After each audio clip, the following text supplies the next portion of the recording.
Let's first talk about the man who envisioned this incredible platform.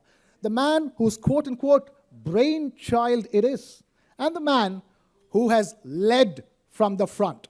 Take a look. At a time when the world looks for new partnerships, when economies demand reinvention, and when ideas travel faster than borders, the story began here in Stuttgart. The world's voices converged, and a new chapter of cooperation was written. Now the summit returns, bigger, bolder. This edition builds on a vision. Democracy, demography, development. The India-Germany Connect. At the heart of this vision is a leader, a strategist, a disruptor, and a believer in India's story on the global stage. Please welcome the Managing Director and Chief Executive Officer of TV9 Network. Ladies and gentlemen, huge round of applause for Mr. Barun Das, Managing Director and CEO of TV9 Network, requesting him to please take the stage and deliver the opening address, sir.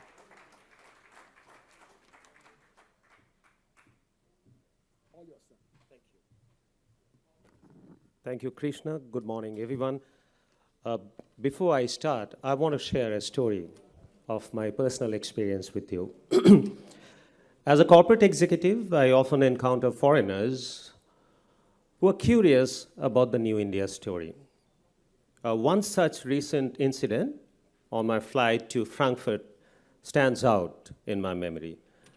So here I was sitting, there's a German gentleman sitting next to me who told me that he had been reading about the story of New India and asked for my views, that what my thoughts are about the most profound changes of India in recent time.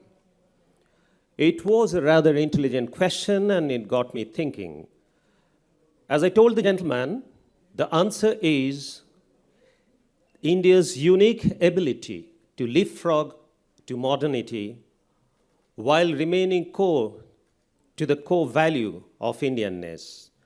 He gave me a quizzical look, and I went on to explain.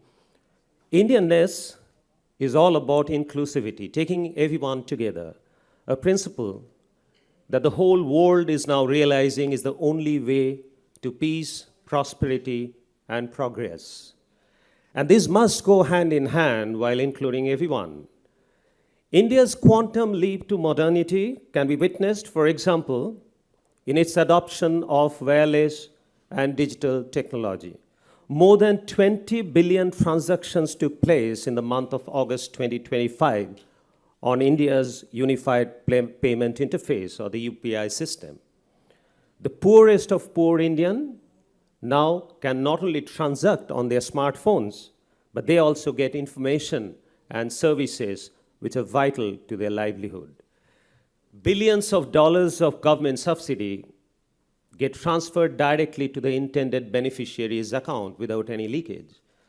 So what India has done is converted smartphone into a powerful tool of economic prosperity, and no wonder the result is apparent. 240 million Indians have emerged out of poverty over the last 10 years, 240 million, which is almost 3 times the population of Germany. Thank you. Thank you. I make this point to highlight why we have gathered here this morning.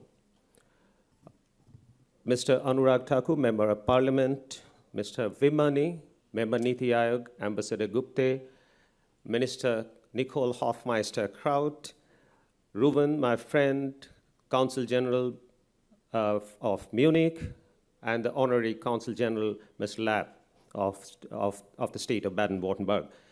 It is my pleasure to welcome you all to the second edition of News9 Global Summit, Germany, which is co-hosted by the state of Baden-Württemberg and VfB Stuttgart.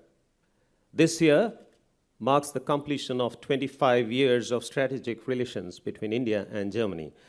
Under the leadership of India's Prime Minister, Honorable Shri Narendra Modi ji, and the successive German chancellors, the bilateral relations have reached new highs. Now, as we witness the global order undergo dramatic transformation at an unprecedented speed, leading us to a sort of uncertainty that the modern world hasn't witnessed recently. The need for two countries to come together is even greater than ever. The opportunity that India and Germany have is not just to forge a mutual win-win. Instead, the opportunity is to create a partnership model which can be adopted by the free world. After all, Germany is India's largest trading partner in European Union with an annual trading volume of close to 30 billion US dollars. And the UAE, on the other hand, is India's largest trading partner as a bloc. Therefore, India-EU free trade agreement that is being currently negotiated will be a transformational pact.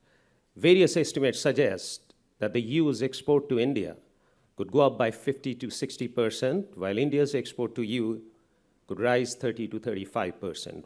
Once the FTA is signed by the end of this year or early next year, the bilateral trade between India and EU could double to almost $260 billion by 2028.